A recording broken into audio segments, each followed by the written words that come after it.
Thank you, Selvin, for the introduction. It's my pleasure to speak here. Thanks the organizers for inviting me. And of course, first of all, happy birthday, Rod Downey, the father node of logic in New Zealand. And I once was one of those little children, right, under the mother node, working for the mother, right? Now I kind of have wings myself, but much of my research kind of grows from that time, and in particular I decided to collect some of the things that are not necessarily joined with Rod, but often are inspired by our joint work, especially some very recent results. But of course the first half of the talk will be something that Rod already knows, so you can check your email.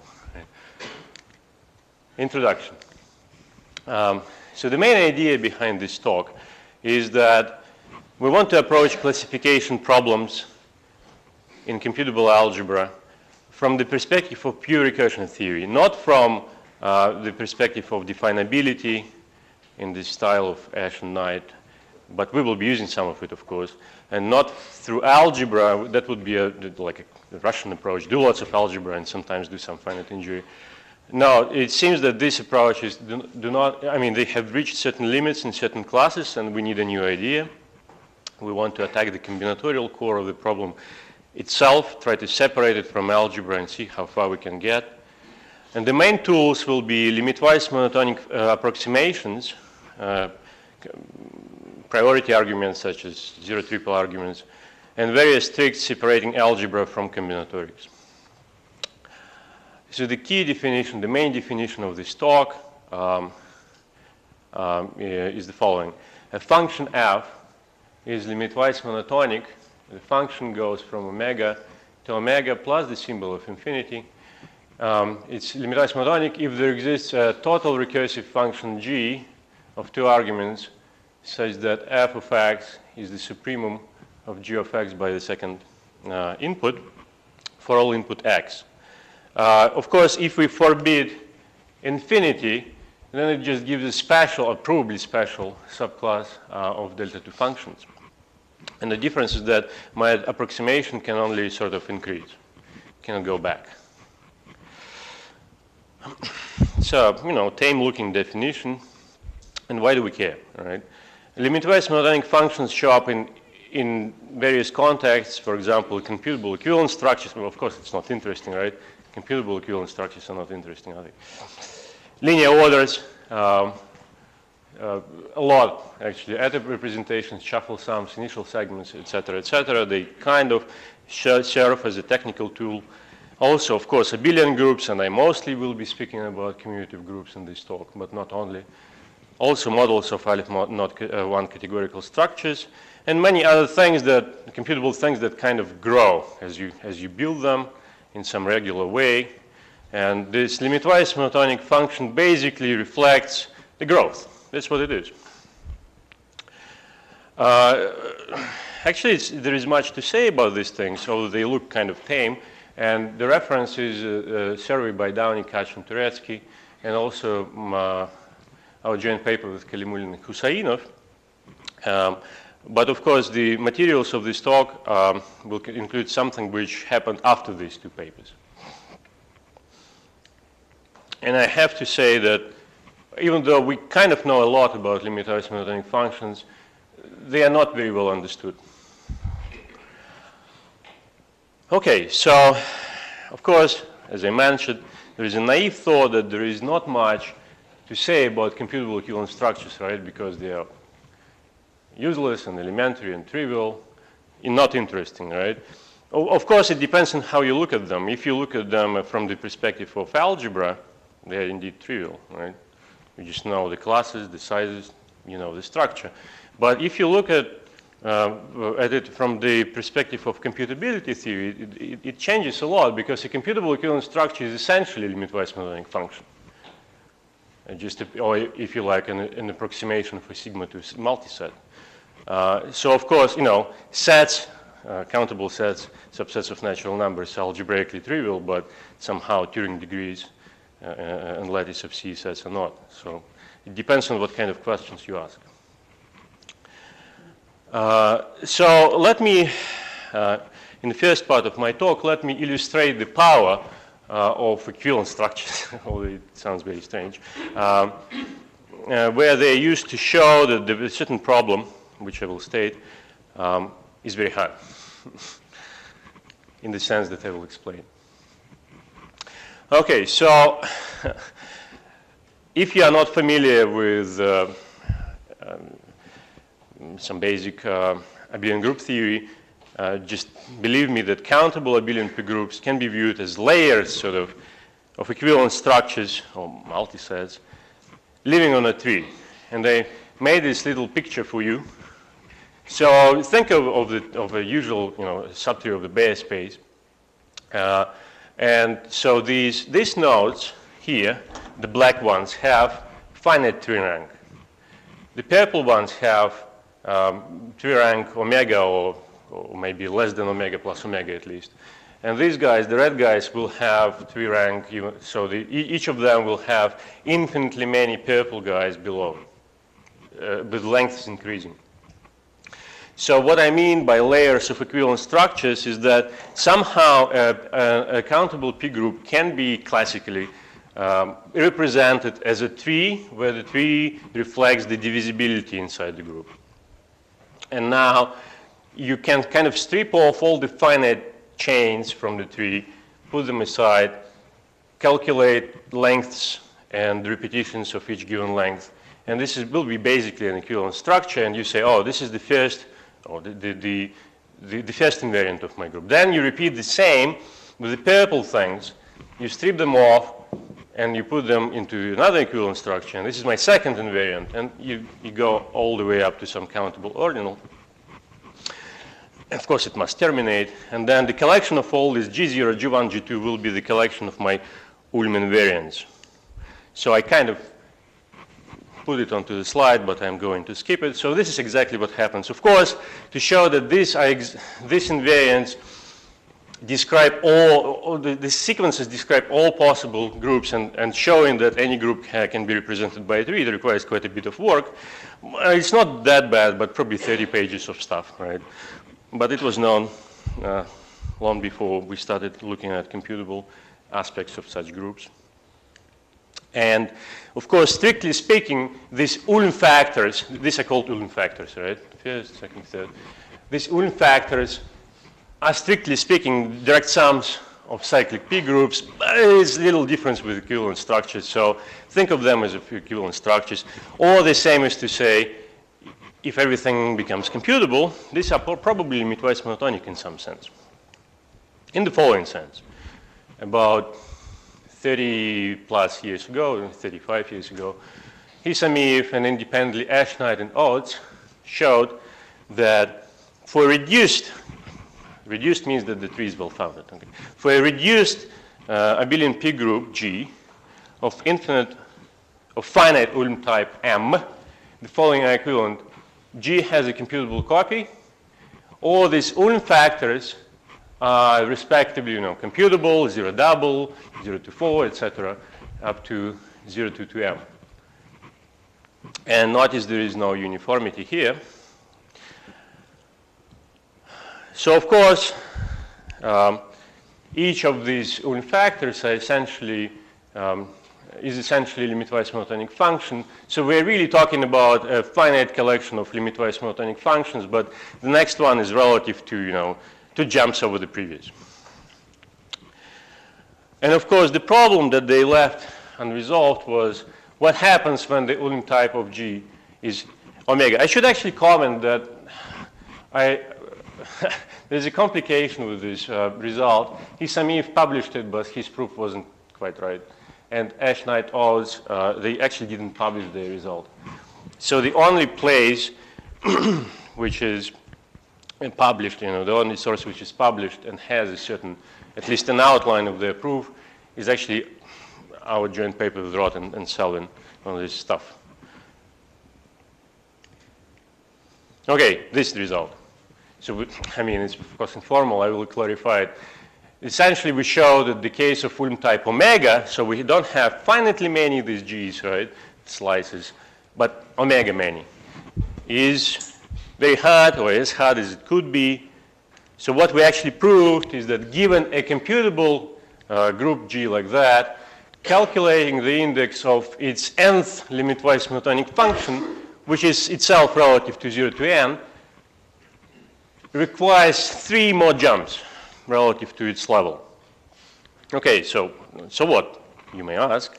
Well, it means that if such a sequence is played by God, so somebody gives you a sequence, a mega sequence of these things, then we must do an analysis of an iterated zero triple priority argument in its full generality to see whether you can build a group as a tower of these things. And it's not trivial. I mean, I of course oversimplify things, but to actually build such things from a tower of such equivalent structures, if you like, it requires some work.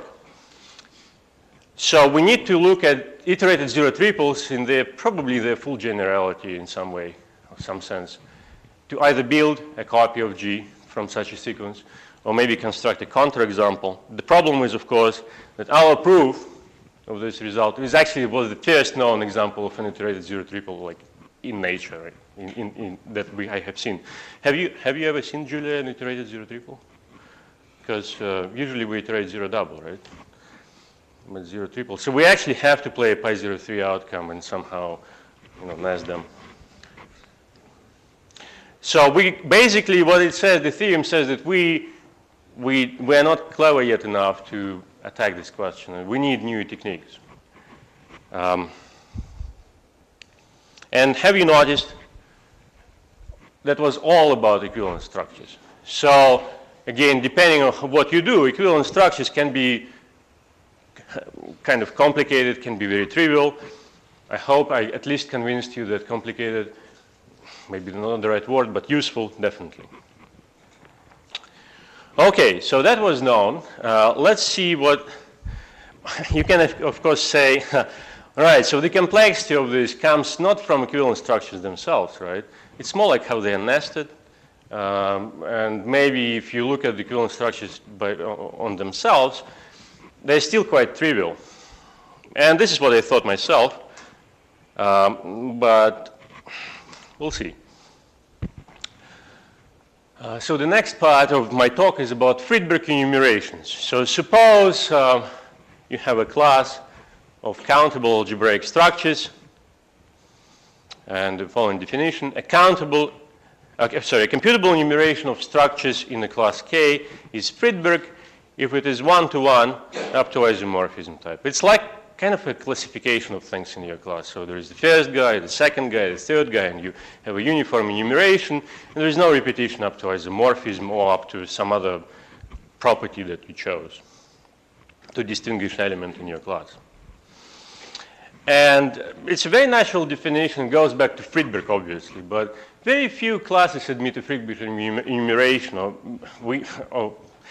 We know very few classes, okay, that admit a Friedberg enumeration. And here, for the sake of references, I just put basically all that was known. I'm not going to go through this, but basically there are like maybe 6, 7 results along these lines, and usually you can show that there is no Friedberg enumeration.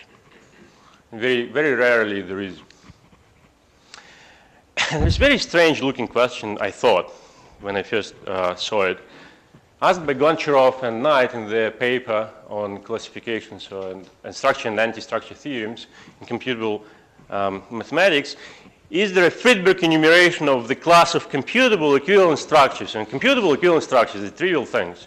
It doesn't look kind of hard, I thought first. But Goncharov and Knight also conjectured there that the answer is probably no. And why? Because the invariants are too complicated. It doesn't sound right to me, right? Invariance of equivalent structures. But wait a second. Again, it depends on what you want. Guessing the isomorphism of two equivalent structures is a pi 04 complete problem. So, and compare it to, for example, CSS and the original Friedberg result, where the equality is pi 02. So we have 2 more jumps. And it's I thought it was a nice combinatorial problem. We will see that the techniques that used to attack this problem are actually used elsewhere, not only for equivalent structures, but on its own right, it was challenging. How is it possible that we cannot really do it? We should be able to do that. And there were early attempts by Goncharov and Nye themselves. They classified a nice subclass of equivalent structures.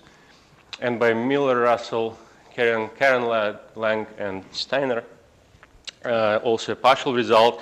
But in full, it was open until recently. We showed there exists a Friedberg enumeration, disproving the conjecture, of course, of computable equivalent structures. And this is a non-uniform zero-triple argument. You have to restart your node with a pi3 outcome a few times until it settles. But it's not too bad. It's because still equivalent structures are very nice, after all.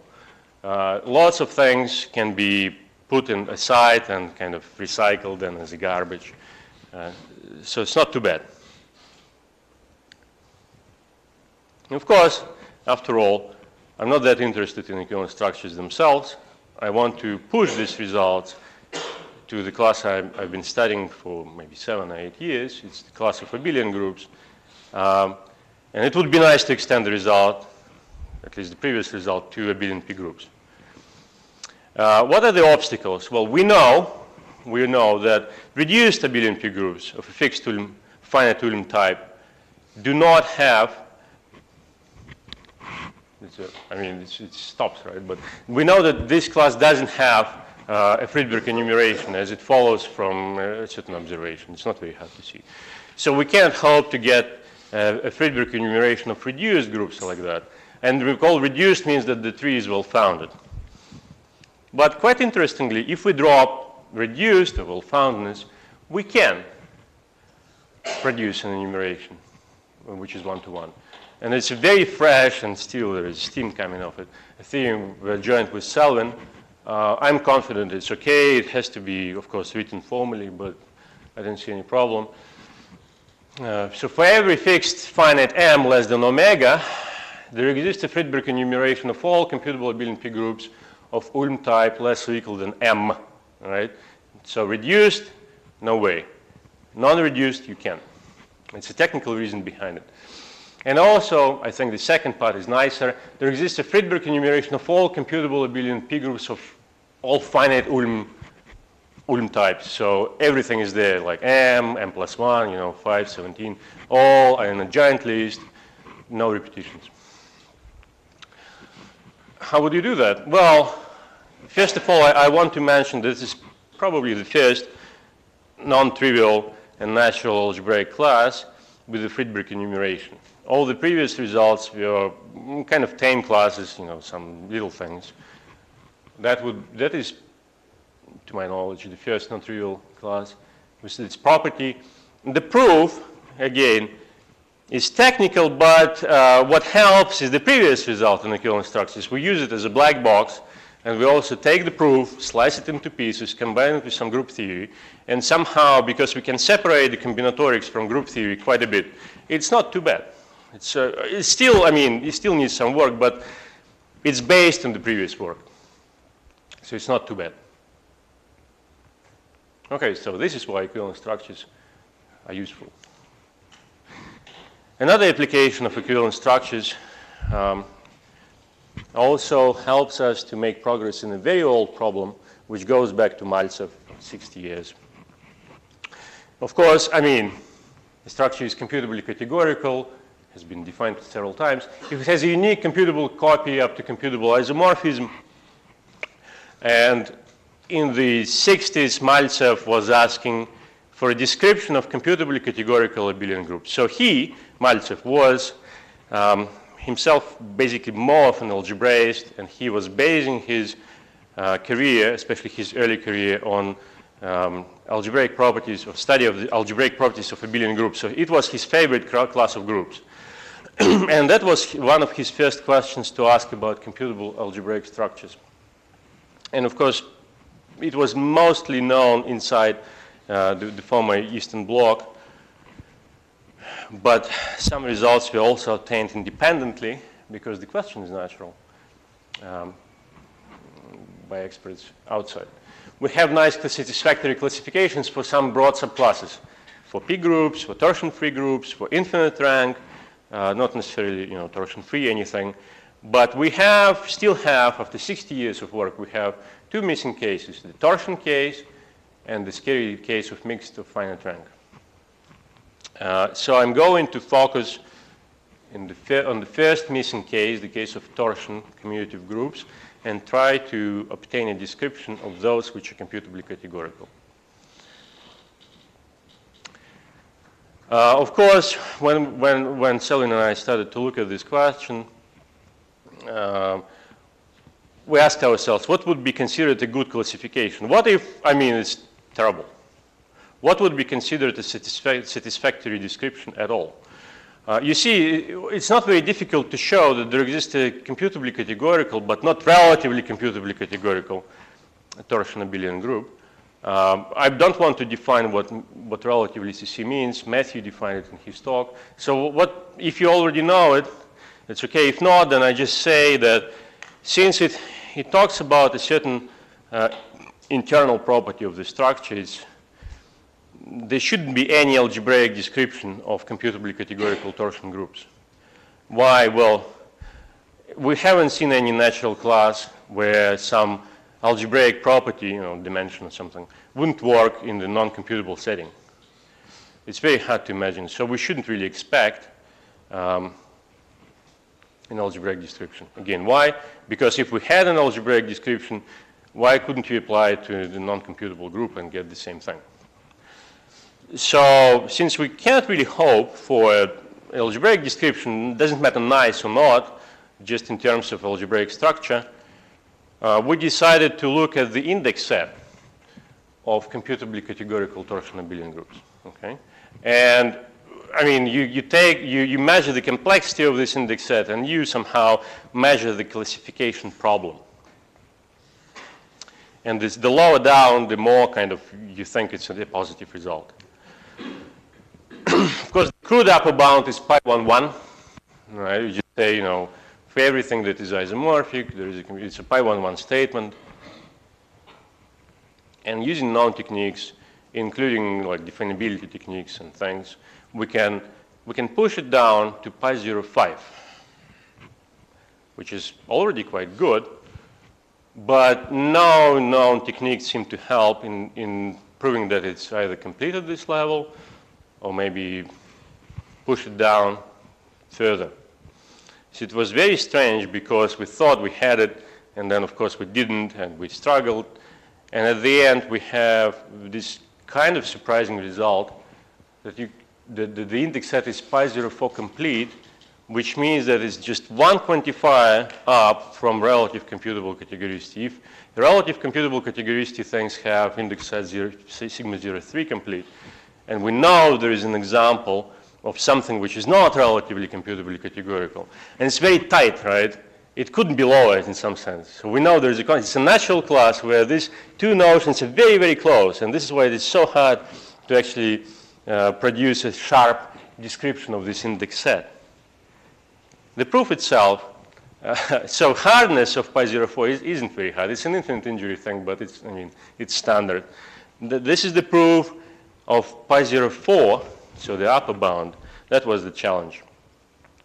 And it relies on several algebraic reductions. You kind of strip off more and more and more algebra as you go. And what you're left with is the cardinal sum of equivalent structures. And you think, wow, that's good. But actually it's not. Because the diagonalization attempt that we use to describe, to produce a pi 0, 4 definition itself is quite involved. So we wouldn't know how to do it with groups themselves. We actually have to probably go to this low level of equivalent structures to limit-wise monotonic functions, if you like, and mess around with them. As I said, computable equivalent structures are in the pretty, scary combinatorial core of the proof. So what is this theorem? It's an optimal description, right? You cannot really hope for an algebraic description. It's probably the best you can get, and it's probably the pi 0, 4 is complete at this level. So to my mind, first of all, it's a positive result because we go from brute force one level down, and we actually we collected quite a bit of structural information while we went down. And second, equivalent structures were helpful. Okay, so now let's go from the discrete world to topological groups, Polish groups, and we will see that both the theory of computable discrete groups and the theory of equivalent structures somehow very helpful in the study of such objects. First of all, here is the definition. A computable Polish group is exactly what you expect, is a computable Polish metric space equipped with a computable group operations, multiplication, the inverse. And of course, we can see the Polish groups up to topological isomorphism.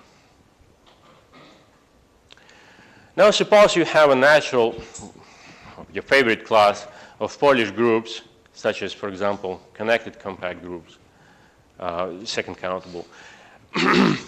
Can we classify members of K? Very broad question. Or can we show that there is no classification for this class? This is where all this stuff helps. The following result. The index set of profinite and connected compact Polish groups are both arithmetical. In contrast, so it means that there is a listing of such things in each of the in each class, the profinite and connected. Each of these classes admits an arithmetical listing, but maybe with repetitions, which is also already quite nice. However, removing the repetitions is as hard as it could be. From the second part, it follows that the topological isomorphism problems for these classes are sigma 1 complete, as witnessed already by commutative groups. So, as I mentioned, these index sets are respectively arithmetical and sigma 1 complete, the collection of pairs of isomorphic things. The result is uniform, so there is not much actually about the specifics of computability here. You can relativize it, it's really boldface. And it follows that connected and profinite abelian groups are kind of unclassifiable, at least according to this approach. Which is actually quite strange, because I always thought that profinite commutative groups are kind of very tame objects. And connected as well, but apparently they are not. What are the main tools? Well, first of all, of course, computable Polish space theory. There is some specific stuff when you mess around with the metric and you approximate things. Second is a bunch of results from computable discrete abelian group theory, including the result of Downey and Montalban, which was mentioned by Julia in her talk. So we kind of take this result, we do something with it, like twist it around, and then make a topological group out of it. And of course, how I do it is I use abstract harmonic analysis, something which is known under the name of Pentragon duality, and some related methods. Now, since I promised you that I will show you how we can use equivalent structures to get results on topological groups, here we go. This is an old definition of Smith and LaRoche, really after Neurode, from the 1970s. A profinite group is recursive if it is the limit of a computable surjective inverse system of finite groups. What is a profinite group? Profinite group, so you have a sequence of finite groups, and let's say onto surjective homomorphisms between them, which goes this way. And you take the limit of this inverse system. So basically what you have is like a kind of a Cantor-like space, but each slice of it is a group, so there's an operation turning around the branches of it. And this limit is recursive, according to this definition, if everything is known recursively. So there is a uniform list of Fs, there is a uniform list of these finite maps, which are also surjective. So Smith and LaRoche studied this class and got some interesting results. And here is a contribution to this almost forgotten little branch of computable mathematics. Suppose G is a computable torsion abelian group. Then G is computable if and only if its Pontryagin dual, G hat, is a recursive profinite group. And G is computably categorical if and only if the Pontryagin dual of a G hat is computably categorical as a recursive profinite group. So it means that the presentations are recursive limits, the maps are computable topological isomorphisms. So, all right, so this requires, it's not too hard, but it's, like a page or two of stuff. And now, once we have done this, so we kind of took the class of profinite, pull it back to torsion, exactly what you expect happens, right? It follows from the previous part of my talk, from the result of myself and Selvin, that the index set of computably categorical recursive profinite groups is pi04 complete. And of course, what happened is that we started with equivalent structures, right? Did something with them. Then we transformed them into discrete abelian groups, used a bunch of reductions. And then we went all the way to Polish groups. I wouldn't know how to do it directly, for example, with Polish groups. But once you have this theory developed and you know each step, it's kind of evident. So that would be it for my talk. I want to finish a little earlier. And I want to thank you for your attention. And also I want to thank the organizers for putting us all together in this room and organizing this nice sequence of workshops. Thank you.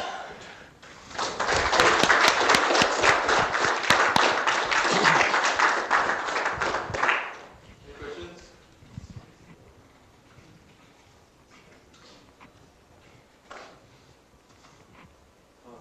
Sasha, Yes. can you show the last slide? Yep. Why the index set of steep profinite groups is pi04? It also follows from this coding. Yep. So you use it Yep. for the upper block and for Yep.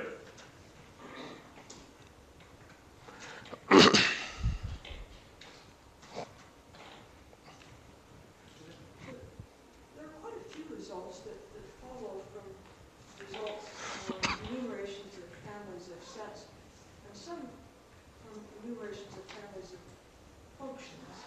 And the equivalent structures essentially are playing the role of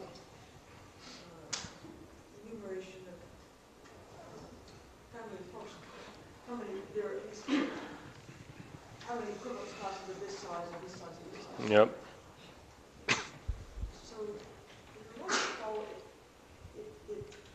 Falls into a body of structures. We're maybe looking at some abstract thing instead of the structures itself first. Yep. Is a good thing to do, and looking at the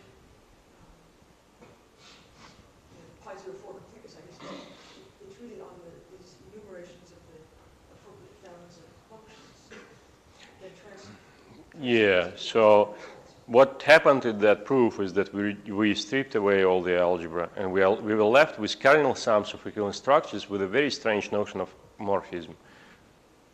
And we didn't have to mess with, groups, but still kind of the morphism, it can send a class into a finite collection of classes and some other restrictions, I don't remember exactly.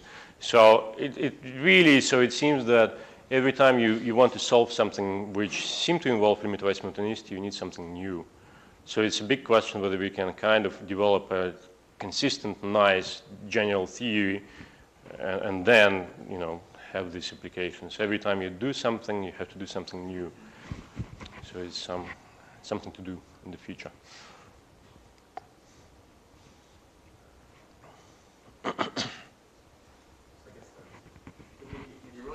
Friedberg Enumeration of the equivalent structures, or just? That wasn't my question. So you should address this question to Julia and Sergey. I thought it was just a nice combinatorial question, and I was challenged. But yeah, it's like a classification, isn't it? So the first object, the second, the third. Well, we would think, what is the classification of finite simple groups? It's a list. Exactly. But there are no repetitions. You have to know something about the groups to say, Yeah. you didn't repeat. right? So it's kind of along these lines. So there are several approaches to the classification problem. It's one of the like 4 or 5, or 6 or 12, I don't know. It's one of the natural ones, I thought.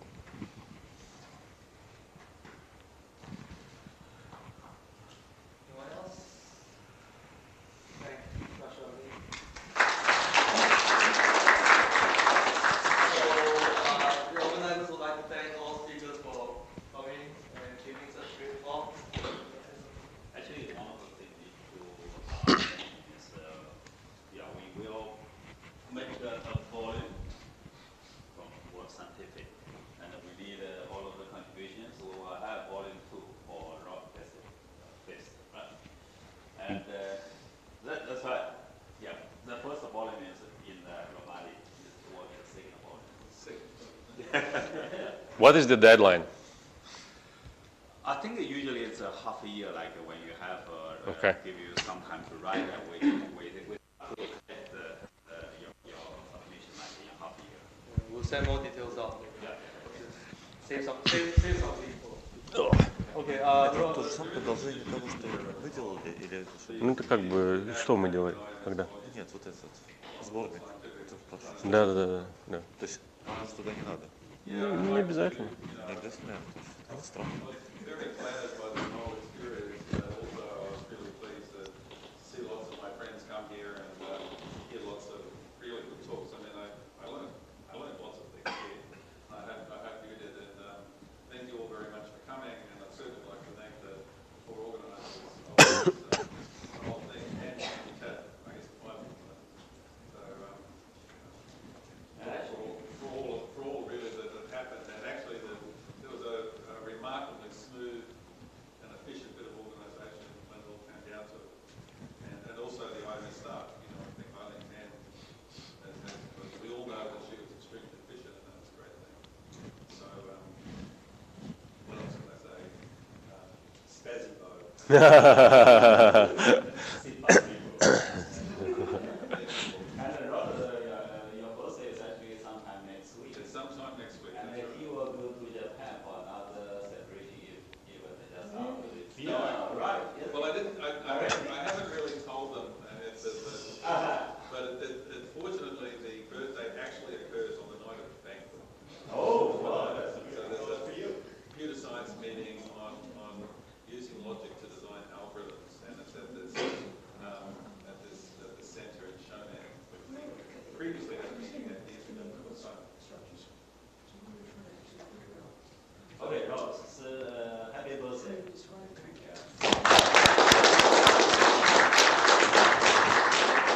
Okay, see you, shareholders.